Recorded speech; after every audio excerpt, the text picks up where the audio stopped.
Assalamualaikum warahmatullahi wabarakatuh. Perkenalkan nama saya Aldan Muda, NIM 11422,6 dari TL22. Jadi saya akan menjelaskan mengenai materi Marine Biodiversity, yaitu keanekaragaman hayati laut. Nah, di sini ada 5 konteks.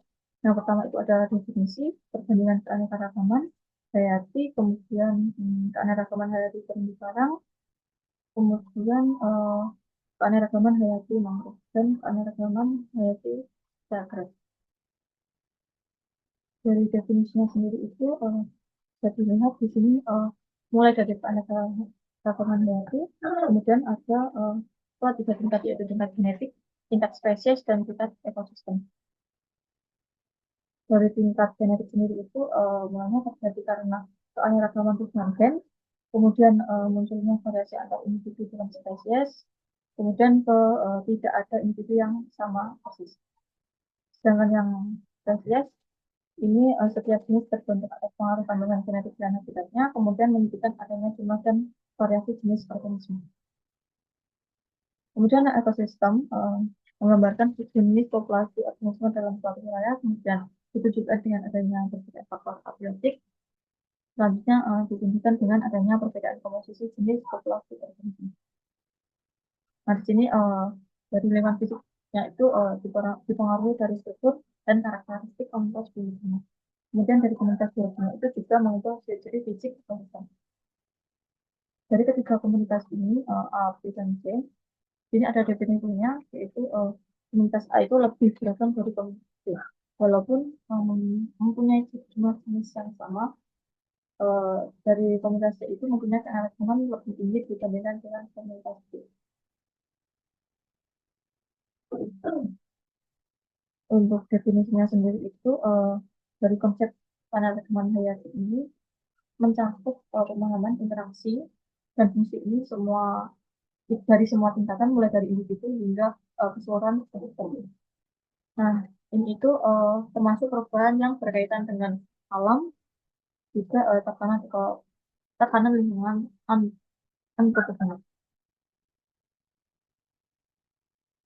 Untuk macam-macam ekosistem di dunia ini ada hutan hujan tropis, savanna, hutan gurun, kemudian di sini ada hmm, nah, untuk macam-macam ekosistem di dunia lagi ada hutan deciduous, hutan conifer, tundra, terumbu karang. Nah, untuk yang kedua itu pertandingan keanekaragaman hayati pada daratan dan laut. Jadi perbedaan fisika dan kimianya itu untuk NO1 kepadatan dan viskositas itu lebih besar. Kemudian suara ditransmisikan itu 4 kali lebih cepat dan air menyerap cahaya.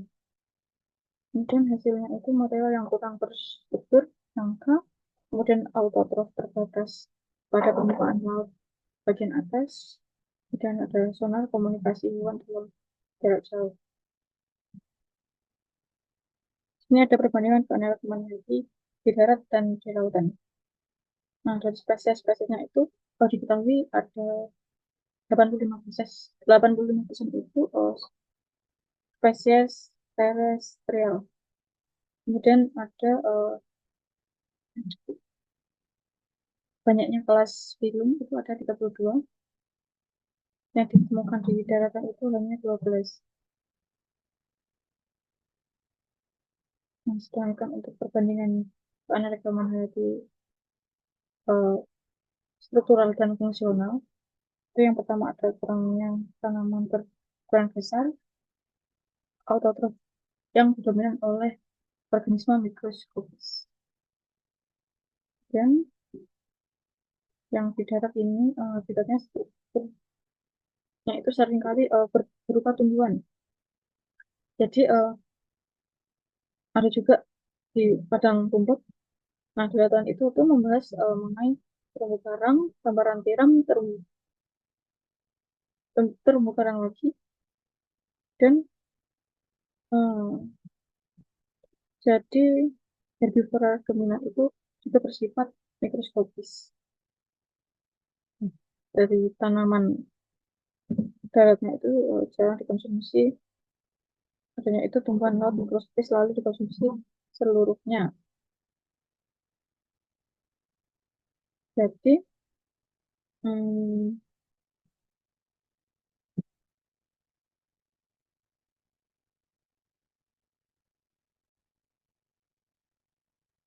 kemudian untuk yang kelima ini di darat, nah tumbuhannya itu berumur panjang dan faunanya itu berumur pendek.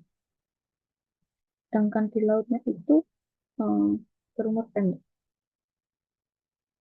Kemudian dari tumbuhan dan faunanya itu berumur panjang, kebanyakan hewan besarnya itu adalah karnivora, filter feeder, yang membingungkan tingkat trofik dan hewan sering mengubah tingkat trofik di lautan. Nah, dari perkiraannya, spesies yang di laut itu dideskripsikan 250.000, kemudian yang di darat itu 1,5 juta. Terus juga terdapat bagian dari simpang itu yang serupa di daratan, yang di lautan itu lebih banyak spesies dekat dari khatulistiwa. Dari komunitasnya yang paling beragam itu yang ada di lautan, banyak kan terumbu karang. Kemudian untuk keanekaragaman hayati terbesar di daerah tropis itu meskipun luasnya hanya 7%, tapi lebih dari 50% spesies di dunia itu ditemukan di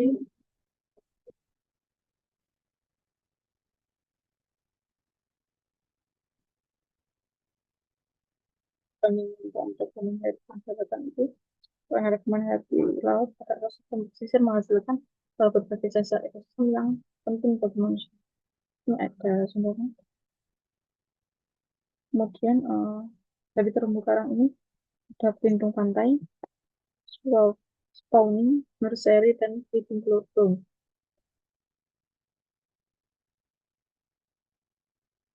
Kemudian untuk yang mangrove, sini ada gambarnya, pengontrol erosi, ada pelindung pantai, wisata, pendidikan, dan pendidikannya ini. Namun, fungsi kapil substrat, habitnya itu berlindung di organisme laut. Kemudian untuk biodiversity factor, jadi apa keragaman hayati di terumbu karang itu bangunan masif yang terbuat dari dapur hasil organisme. Organismenya itu terbentuk membentuk terumbu karang adalah karang. Terumbu karang sendiri itu mendukung sekitar 25% spesies laut. Jadi ada pendapat mas juga kandungan-kandungan bunga yang berada di uh, lautan yang mencakup dari terumbu karang.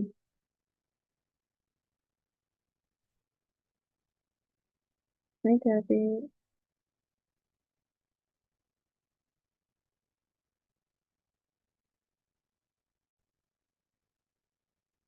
kumpulan kerangkanya itu juga sedimen yang dipadatkan dari semen.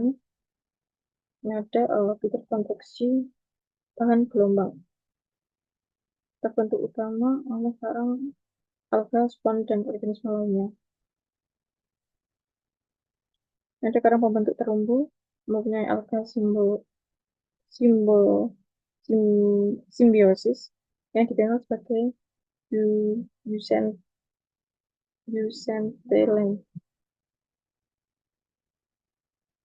Nah, di sini ada hermatipik. Nah, di sini hermatipik itu bangunan kerangka terumbu, banyaknya Johann Villey ini klasifikasi.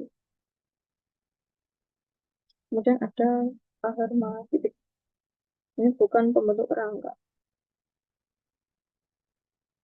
Sini ada terumbu karangnya, ada meja, kotak. Ini ada tetangga bercabang, spiral. Kemudian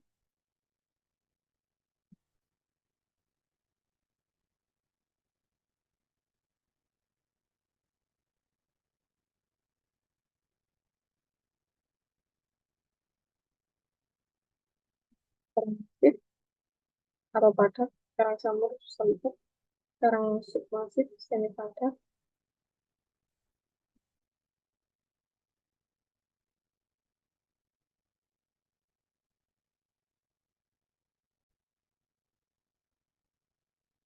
dan sini ada karang meja, karang lembaran, karang menjajar. Nah, untuk zonasi vertikal terumbu karang ini, kita bisa lihat dari kedalamannya. Sini ada 25 meter, 13 meter, 6 meter. Nah, kita terumbu karangnya itu ada terumbu karang tepi, penghalang, sama karang cincin. Ini kita bisa lihat untuk terumbu karangnya yang penghalang sini, yang tepi di sini. Ini contohnya ada tiga tadi yang tepi, penghalang, sama yang cincin.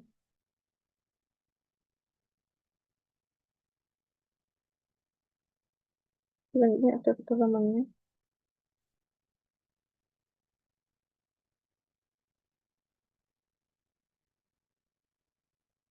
Data yang ini mungkin yang diindikasi ini di dominasi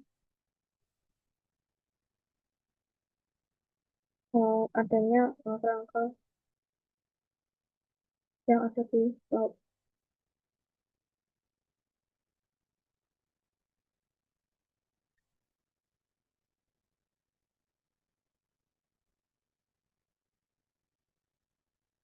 Adapun faktor pembatas di terumbu karang yaitu suhu laut yang sangat bermasalah di permukaan laut global, itu karena kenaikan suhu. Keadaannya cahaya tinggi, simbiosis dengan alga, dan biasanya itu salinitas lautnya vertikal. Ada juga kekeruhan rendah, kondisi terumbu karangnya itu buruk di wilayah sekitar gunung. Jadi adanya sedimen tersuspensi. Jadi ada struktur, sikap zonasi, dan ketiadaan kemampuan fauna. Dari Antartik sendiri itu ada di pos laut cambuk laut banyak. Kemudian dari Pasifik, pos laut cambuk lautnya sedikit, kerang lunaknya sedikit, dan Pasifik ini kerang lunaknya banyak. Ini berbanding terbalik dari Antartik dan Pasifik. Kemudian terumbu karang yang terancam di Indonesia itu adanya karang, yaitu karang hidup, bagi keragaman ikan, karangnya mati. Nah, kaitannya mangrove seperti yang lamun dan terumbu karang itu, kalau uh, mangrove itu menyaring unsur hara dan sedimentasi dari daratan, yaitu dengan meningkatkan kualitas air sebelum sampai ke padang lamun.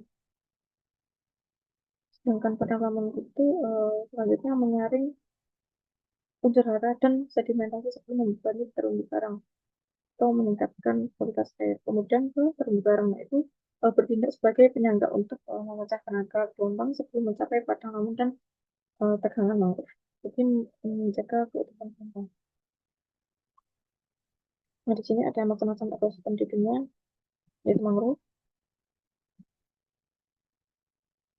Nah, keanekaragaman hayati di mangrove itu, jadi mangrove itu perpaduan antara bahasa Portugis Malay dan bahasa Inggris so maknanya.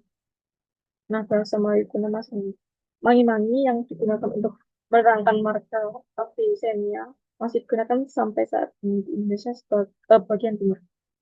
Nah, tumbuhan mangrove itu terdapat di daerah Pasaman Surut, Tomlinson tahun 1996 dan Woodman tahun 1989. Untuk formasi tumbuhan daerah litoral yang pasti pantai daerah tropis dan subtropis itu terlindung. Nah, di sini banyak sekali ciri-cirinya.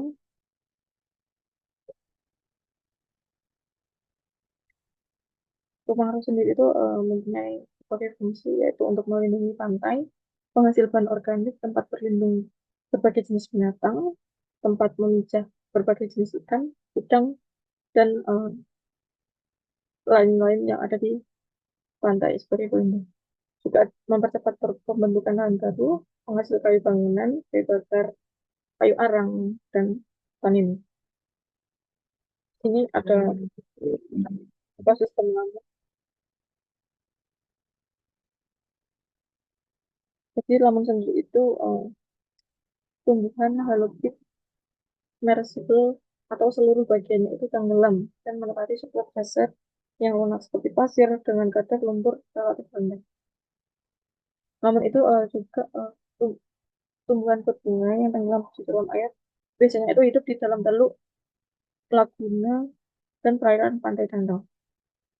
Nah, jadi salah satunya itu dari kelompok Angiospermae yang berhasil tumbuh dan berkembang di wilayah Pasang Sur itu habitatnya produktif, yaitu sangat tinggi. Ini di Indonesia terdapat 15 jenis spesies lamun. Jadi fungsi lamun sendiri itu gandam batangnya itu sebagai tempat menempel alga, vertebrata yang bersifat sesil. Nah, tempatnya itu hmm, tempat asuhan serta pelindung bagi anak-anak ikan, kepiting, moluska. Untuk jebakan Devitrusnya itu berperan dalam siklus nutrien di laut. Juga mempertahankan stabilitas pantai serta substrat basah. Sekian dari saya, bila ada kurangnya mohon dimaafkan. Wassalamualaikum warahmatullahi wabarakatuh.